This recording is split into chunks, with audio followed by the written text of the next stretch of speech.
Bonjour à tous, j'espère que vous allez bien, moi ça va. La dernière fois j'ai fait ma petite intro sur ma vie à Dubaï et aujourd'hui je vous reviens avec une petite vidéo, un ask de 5 questions qui pourraient servir de guideline à tous ceux qui aimeraient bien venir à Dubaï. Suivez-moi plutôt. La première question à se poser c'est pourquoi venir à Dubaï? Pourquoi Dubaï et pas un autre pays? Déjà, quand on pense partir à l'étranger, on pense gros budget, on pense tout le temps que ça va nous prendre, etc., etc. L'avantage avec Dubaï, c'est que déjà, ça prend moins de temps et aussi, ça prend moins d'argent. Donc, il y a ce fait que ça coûte moins cher et tout. Et donc, quand on n'a pas assez d'argent pour aller en Amérique ou pour aller en Europe, on préfère toujours l'option aller à Dubaï, aller aux Émirats. Quand on décide enfin d'aller à Dubaï, quand on choisit d'aller à Dubaï, il faut maintenant savoir ce qu'on va y faire. Il faut définir son objectif. Si c'est un voyage d'affaires, c'est-à-dire pour aller faire du business, acheter des marchandises, si c'est pour aller travailler ou si c'est simplement pour aller visiter.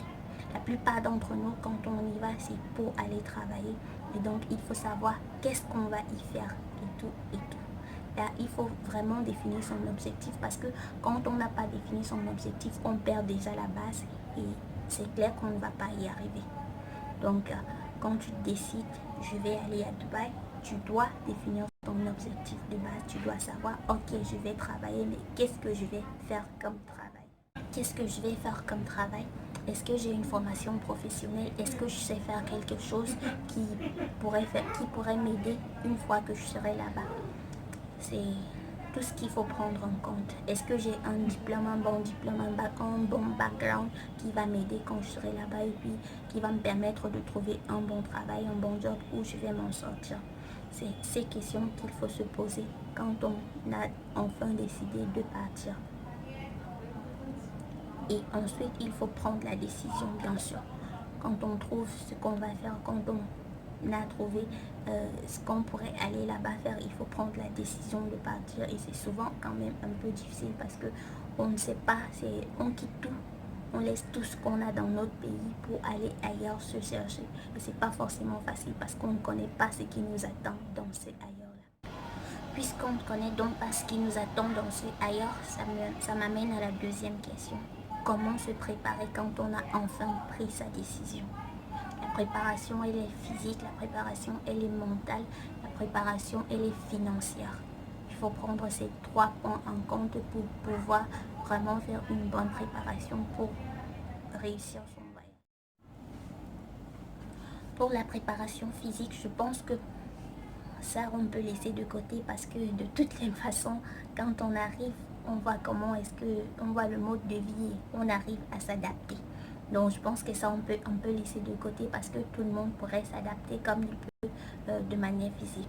Les 2 points importants, c'est la préparation mentale et la préparation financière. Comment se préparer mentalement? Déjà, il faut savoir que on va ailleurs où les gens ils ne pensent pas pareil, où les gens, on ne va pas forcément dire bonjour à tout le monde, on ne va pas forcément s'entraider comme on le fait dans notre pays. Donc il faut déjà oublier ça. Il faut essayer déjà de commencer à voir comment est-ce que les gens ils se comportent là-bas. Regarder des vidéos, en fait, commencer à apprendre comment est-ce que les gens vivent à Dubaï. Ensuite, il faut apprendre la langue. Ça, c'est le point essentiel parce que à Dubaï, c'est soit l'anglais, soit l'arabe.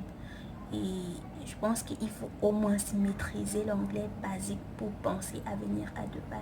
Je ne parle pas de ces Camerounais qui disent ouais je comprends mais c'est répondre qui est difficile. Non, non, ça il faut laisser de côté, ça compte pas quoi.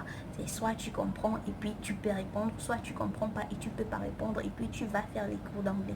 Donc c'est vraiment important parce que déjà si tu n'arrives pas à parler, si tu ne peux pas t'exprimer, si tu ne peux pas t'orienter, si tu ne peux pas demander de l'aide et tout dans la langue du pays, ça veut dire que ça ne vaut pas la peine que tu viennes. Il faut vraiment pouvoir parler la langue. Donc si vous n'êtes pas déjà bilingue, vous devez déjà faire les cours d'anglais.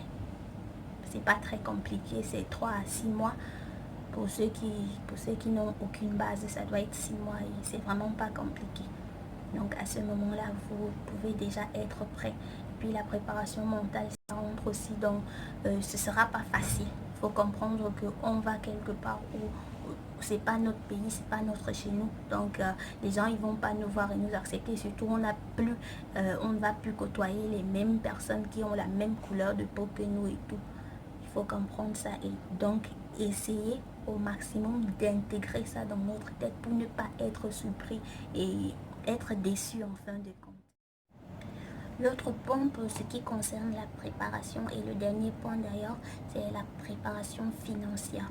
Est-ce que vous avez les moyens de vous prendre en charge quand vous serez sur le territoire? Est-ce que vous pourrez vivre 3 mois sans pour autant avoir à demander de l'argent à je sais pas trop, sans pour autant avoir à misérer? Ça, c'est ce qui entre dans la préparation financière. C'est très important parce que quand on vient à Dubaï, on doit avoir de l'argent pour ses déplacements, pour aller aux entretiens d'embauche, pour pouvoir manger, pour pouvoir, comment je vais dire ça? En fait, pour pouvoir prendre soin de nous durant le temps qu'on ne travaille pas encore. Donc c'est hyper, mais alors vraiment hyper important d'avoir de l'argent sur soi, d'avoir assez d'argent pour pouvoir prendre soin de nous tout au long de notre recherche d'emploi. Et pas seulement, c'est important d'avoir de l'argent même après ça. Mais bon, déjà, il faut, pour la préparation, il faut avoir de l'argent, il faut mettre de l'argent de côté. Parce que la plupart du temps, les gens ils disent, ouais, c'est Dubaï, on va s'en sortir.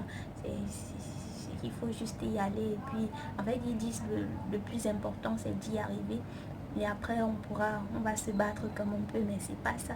Et c'est pour ça que la plupart des gens, ils viennent et puis ils rentrent au Cameroun. Et après, ils vous disent, ouais, c'était trop dur, c'était trop compliqué et tout. Mais c'est normal. Tu ne t'es pas préparé. Tu pouvais pas prendre soin de toi tout le temps que tu étais là. Mais comment ça n'allait pas être dur? C'est normal que ce soit vraiment difficile. Mais si tu t'étais préparé, si tu avais mis de l'argent de côté en sachant que tu vas dans un pays étranger où tu ne connais personne ou presque personne du monde, bah, tu aurais utilisé cet argent et ça t'aurait servi à prendre soin de toi. Et certainement que tu n'aurais pas miséré et tu ne serais pas rentré déçu. Et c'est vraiment ça. C'est pour ça que j'insiste sur la préparation. Il faut vraiment se préparer pour éviter d'être déçu en fin de... L'autre point assez important que j'ai oublié de mentionner dans les 3 critères qui entrent dans la préparation, c'est aussi vos connaissances à Dubaï. Quand vous êtes en train de vous préparer, vous devez aussi vous demander si vous avez des personnes que vous connaissez à Dubaï, même si c'est juste des connaissances superficielles, parce que ça peut toujours vous aider au cas où vous arrivez et que vous avez besoin d'aide ou que vous avez besoin qu'on vous indique des lieux et tout. Ça peut vraiment être utile. Donc, lorsque vous êtes en train de vous préparer, prenez toujours la peine de vous demander est-ce que j'ai un ami là-bas ou est-ce que j'ai de la famille et tout. Ça peut être utile, ça peut vous aider à un moment donné. Donc, il faut pas négliger cela. Alors, quand on a fixé son objectif, quand on a pris sa décision, quand on s'est bien préparé et qu'on est enfin à Dubaï, la question suivante, la principale, celle qui va carrément nous aider tout au long de notre parcours, c'est comment s'en sortir, comment trouver du travail, comment trouver un logement, comment tout, comment se déplacer et ainsi de suite. Donc, comment s'en sortir à Dubaï? Question 3. Déjà, quand vous arrivez à Dubaï, en général, si c'est une connaissance qui a fait votre visa, ça veut dire que cette personne doit certainement vous attendre, elle va vous accueillir et certainement vous donner un logement quelque part où vous allez dormir du moins. Pour la petite parenthèse, le logement, ça coûte vraiment hyper cher. En fait, c'est le truc le plus cher à Dubaï. Donc, en général, tu pourrais te retrouver en train de dépenser la moitié de ton salaire juste pour ton logement. Ce qui fait que, pour éviter ça, les gens, ils je vais dire quoi, ils se mettent en groupe, ou alors des propriétaires, ils prennent une chambre par exemple, je sais pas, en tout cas ceux qui vivent en Europe et tout, ils connaissent ce système-là. Ils prennent une grande chambre qu'on pourra diviser euh, en petites partitions en fait. Du genre, vous avez juste un petit morceau de la chambre. Je sais pas si vous voyez le truc. Et avec ça, ça permet de diminuer le coût du loyer, que vous puissiez avoir votre petit coin où dormir sans pour autant trop dépenser en fait. Je trouve que c'est bien, c'est un bon système parce que même si les gens ils se plaignent, ils se disent ouais j'ai pas mon intimité, bah vous n'êtes pas venu à Dubaï pour avoir votre intimité. Si vous vouliez avoir votre intimité, il fallait rester chez vous dans votre grande chambre. Sauf qu'en restant chez vous dans votre grande chambre, bah, il y a des jours où vous dormez sans manger alors que ça n'arrivera jamais à Dubaï. Donc ceux qui se plaignent de c'est trop petit et tout, bah moi je trouve que c'est un bon système, ça permet d'économiser énormément et c'est plutôt cool. Et quand on se retrouve dans une bonne chambre où il y a des personnes bien, des personnes de bonne mentalité, bah, on s'en sort très bien. Il faut juste éviter d'être dans une chambre où il y a des personnes de mauvaise mentalité, des personnes qui font des trucs qui vont mettre les autres mal à l'aise par exemple. Mais je pense qu'il y a toujours des règles dans ces milieux-là, il y a toujours des règles qui permettent aux gens d'être un tout petit peu à l'aise malgré le fait qu'ils soient un peu confinés, quoi. Vous voyez le truc, ça, aujourd'hui tout le monde se plaint par exemple que je suis confinée, je suis coincée à la maison et tout, mais imaginez quelqu'un qui vit dans je sais pas si on va dire un demi-mètre carré et qui vit comme ça, genre 2 3 4 5 ans, bah, c'est un sacrifice et pour réussir dans la vie, on sait tous qu'il faut faire des sacrifices. Et donc, pour moi, c'est pas le plus important de je dors dans un demi-mètre carré ou quoi que ce soit. Tant que vous pouvez vous en sortir, économiser de l'argent pour pouvoir garantir votre avenir. Et alors, comme vous êtes à Dubaï et que votre objectif, c'est de trouver du travail, il va donc falloir mettre tous les moyens en jeu pour pouvoir trouver ce travail-là. Il s'agira de prouver votre compétence professionnelle ou de prouver de prouver que vous avez bel et bien des compétences intellectuelles. Il faut passer des entretiens d'embauche. Déjà il faut chercher du travail. Il faut faire comment on appelle ça? Il faut répondre aux offres sur internet ou alors aller dans les entreprises pour déposer des CV pour pouvoir avoir du travail. Chercher du travail, c'est vraiment le point le plus compliqué parce que déjà quand on arrive à Dubaï, on a un visa de seulement 3 mois. C'est un visa de visite en général et on est là pour 3 mois uniquement. Donc dans les 3 mois, il va falloir essayer de s'accommoder, c'est-à-dire de s'habituer au mode de vie. Il va falloir essayer de trouver du travail et tout. Et ce n'est vraiment pas facile. Donc c'est à ce moment-là que vous devez prouver que vous avez vraiment un objectif. Vous devez être concentré sur votre objectif et vous y donner à fond pour pouvoir réussir. Mais franchement, à fond, c'est le moment ou jamais de prouver que vous êtes vraiment là pour chercher du travail, de prouver que vous êtes vraiment là parce que vous aviez un objectif. Donc, il faut sortir tous les jours, très tôt. Bon, pas forcément sortir tous les jours. Sortir tous les jours, c'est pour ceux qui ont déjà des entretiens d'embauche. Sinon, il faut déjà être tout le temps sur Internet pour pouvoir, sur les sites de recherche d'emploi, pour pouvoir être toujours à la une de toutes comment est-ce qu'on va dire ça, de toutes les annonces, de toutes les annonces de ceux qui recherchent des employés. Il faut être vraiment toujours connecté, toujours à la une.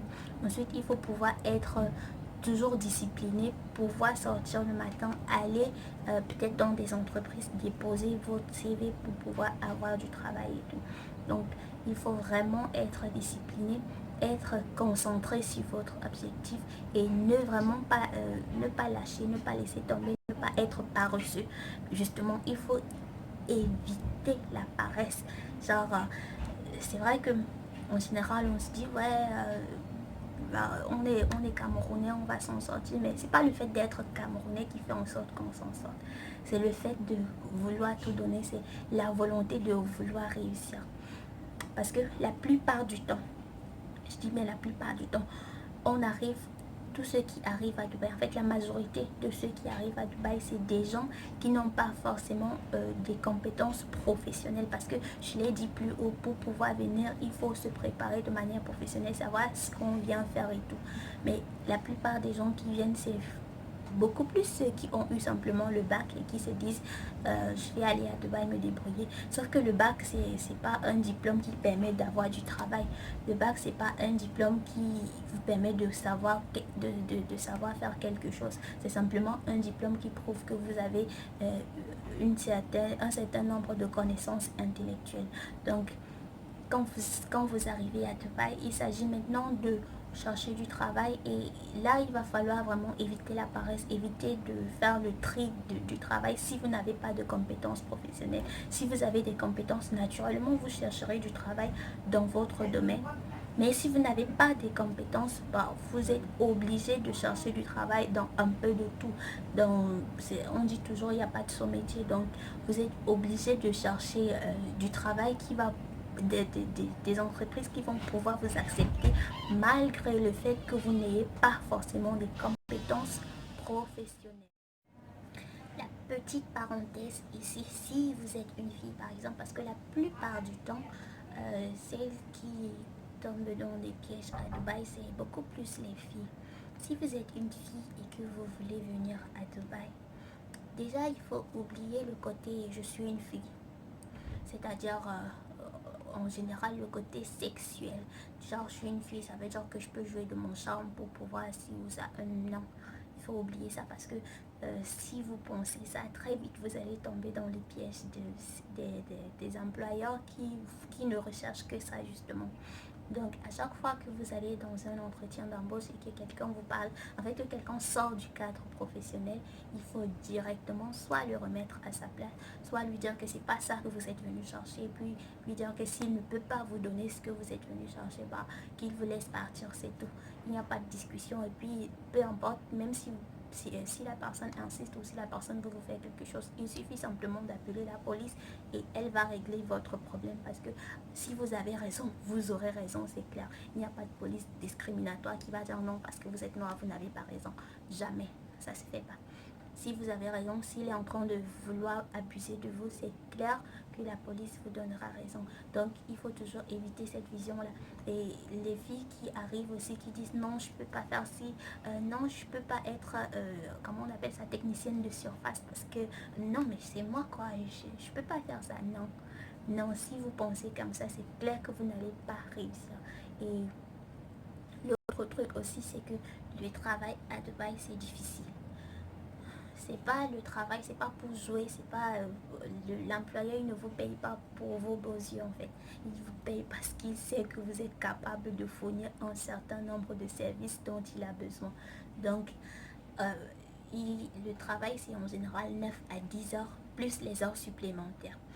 Vous comprenez que c'est déjà sacrifier 9-10 heures de sa journée juste pour travailler intense, de manière vraiment, travailler de manière concrète quoi. C'est genre donner de la force, de l'énergie dans votre travail. C'est ce que les employeurs y recherchent, et c'est pour ça qu'ils vous payent en fait. Et donc si vous n'êtes pas capable de fournir cela, à un moment donné, c'est clair qu'on va vous licencier. Il y a pas de solution quoi.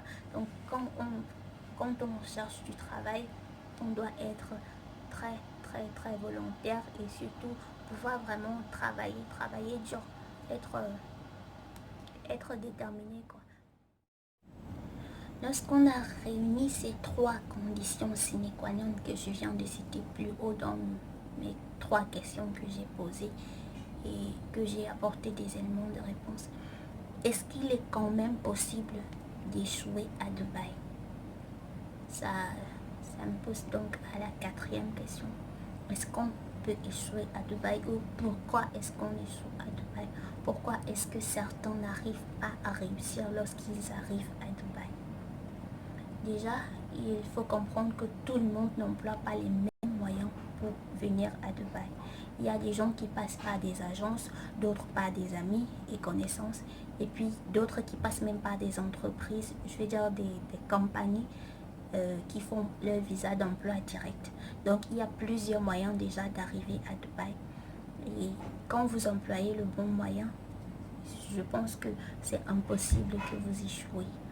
Mais quand vous employez le mauvais moyen, c'est-à-dire ceux par exemple qui viennent vous voir lorsque vous êtes encore au pays et qui vous disent il y a quelqu'un, je connais un monsieur, il vit à Dubaï, il voudrait une employée parce que et tout, et que vous ne connaissez même pas vraiment cette personne, qu'elle vous le dit juste comme ça, ou alors les annonces qu'on voit sur internet, ouais, on a besoin, si vous voulez aller à Dubaï pour étudier, machin et tout, déjà, je vais faire une parenthèse plus tard sur les études à Dubaï, mais déjà, quand vous voyez ces annonces-là, en général, la plupart du temps, ce sont des malhonnêtes qui veulent simplement prendre votre argent et aller vous jeter entre les mains des gens qui vont vous maltraiter. Ce qui me pousse à parler de la maltraitance. Pourquoi est-ce que certaines filles, on a vu dans tellement de missions, tellement de cas de filles qui viennent à Dubaï, ou de toutes les façons dans les pays du Golfe, Dubaï, le Koweït, le Qatar, Oman et tout, et qui sont maltraités, qui sont parfois battus à mort, qui sont en fait toutes ces personnes qu'on a vues et qui souffraient énormément à Dubaï. Pourquoi est-ce qu'elles souffrent? Déjà, c'est de la faute de ceux qui viennent leur dire ouais, on a vu un monsieur qui va faire ça, ou une famille qui va te prendre en charge et ainsi de suite. On sait tous que personne, en fait, tout le monde n'est pas gentil, que ce soit à Dubaï ou ailleurs. C'est pas seulement genre les Arabes ils sont hyper mauvais, ou parce que j'entends énormément ces discours-là, on vous a déjà demandé de ne plus aller chez les Arabes, pourquoi est-ce que vous y allez toujours? Tout le monde sait que les Arabes ils sont hyper mauvais et tout. Non, c'est pas forcément ça. C'est juste qu'il y a des gens bons et puis il y a des gens mauvais dans tout le monde entier. C'est comme ça, que ce soit en Allemagne, que dans n'importe quel pays, vous allez toujours rencontrer des gens qui ont un bon cœur et d'autres qui n'en ont pas. Et la plupart du temps, quand on dit que les Arabes ils sont mauvais, c'est surtout ceux qui ont reçu une éducation très fermée, ceux qui n'ont pas forcément été ouverts au monde et qui ne savent même pas qu'il y a un peuple qui est noir, ou ils vous prennent comme des animaux, ils ne savent pas qui vous êtes en fait. Et vos frères, nos frères qui viennent, qui leur proposent, ouais, j'ai quelqu'un et puis tu vas juste me donner telle somme et cette personne-là va venir travailler pour toi. Elle ne dit jamais à ces filles-là, tu vas aller travailler comme esclave, on va te maltraiter, on va faire ci, parce que on est en train de te vendre en fait. Ils ne te diront jamais ça. Et c'est donc ce que je dis, ça c'est un mauvais moyen pour aller à Dubaï. Faire confiance à quelqu'un qui est juste venu là comme ça te proposer des trucs. On sait tous très bien que nos frères noirs ils sont pas hyper gentils. Des fois c'est des gens qui veulent à tout prix de l'argent, que ce soit au prix de votre vie ou pas, ils veulent de l'argent et donc ils iront vous donner à ces gens là, vous vendre à ces gens là.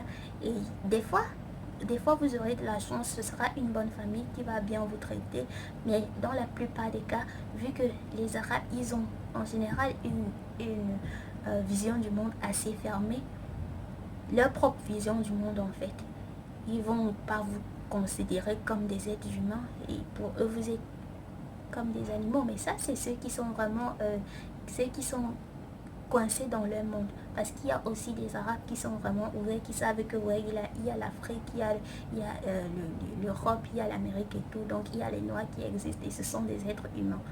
Donc c'est surtout ça. Et aussi ça c'est une partie de ceux qui arrivent à Dubaï et qui n'arrivent pas à réussir, ou ceux qui souffrent. Il y a des gens qui viennent, qui paraissent, qui ne veulent pas travailler, qui passent leur temps à boire, parce que ceux qui vous disent qu'à Dubaï il n'y a pas l'alcool et tout, c'est pas vrai.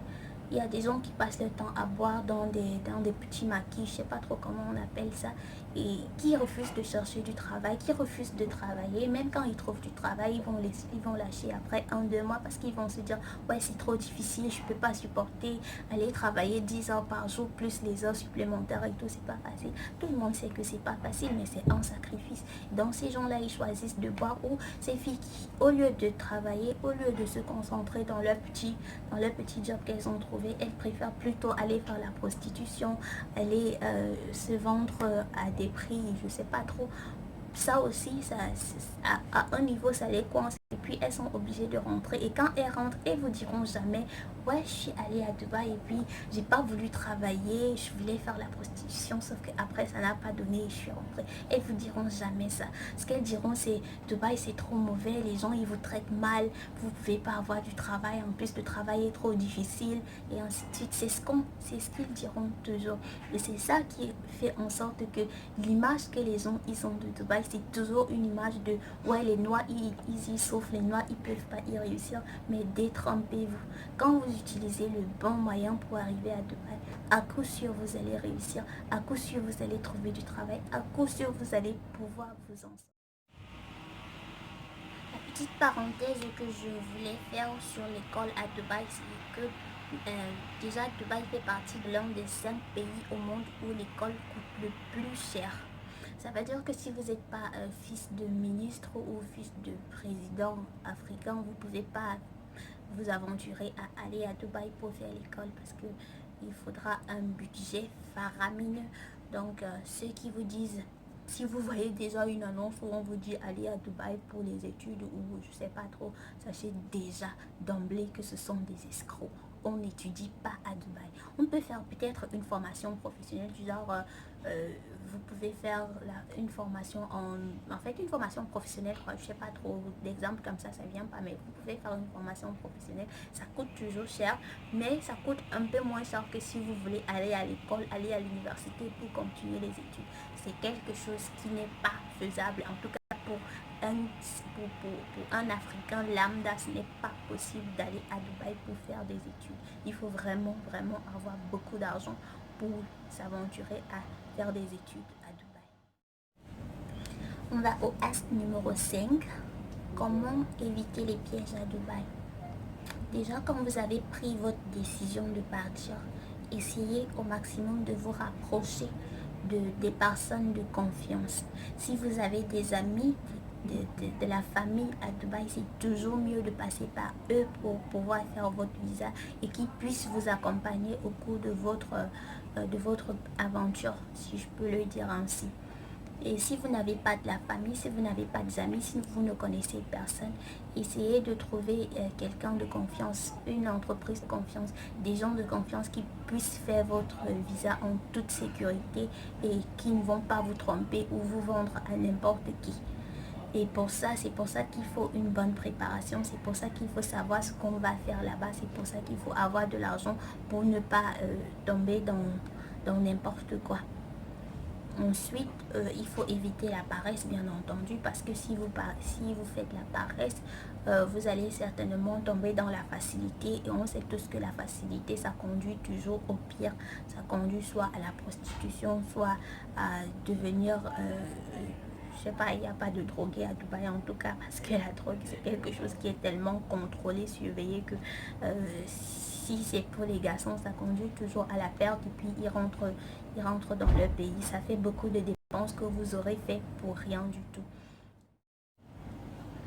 Alors si vous avez bien pris note, si vous avez au moins retenu quelque chose de tout ce que je vous ai dit, ben, ça me fait plaisir.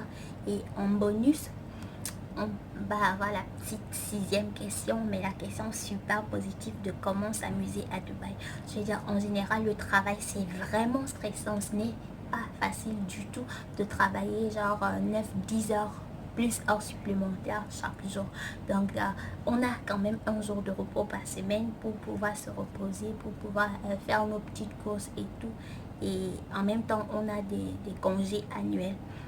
Donc, avec le jour de repos ou nos congés, on peut essayer de s'amuser, on peut essayer de se faire plaisir. Donc, comment se faire plaisir à Dubaï, en fait, c'est la question bonus. Se faire plaisir, il y a tellement de choses à faire. Pour les filles, il y a tellement de magasins de shopping qu'on a envie de faire. Il y a les salons de beauté, il y a les boîtes de nuit. Ouais, c'est vrai qu'il y a aussi des boîtes de nuit ici. Et puis, ça fait pas de mal de sortir un peu, d'aller danser quelquefois pour retirer un peu le stress. Puis, il y a aussi qu'on peut faire énormément de visites. Vous savez tous que Dubaï, c'est le pays qui a le plus de sites touristiques. Je veux dire, c'est carrément, comme je le disais dans la première vidéo, c'est un pays immense et hyper beau. C'est presque un désert, sauf qu'il y a tellement de belles plages.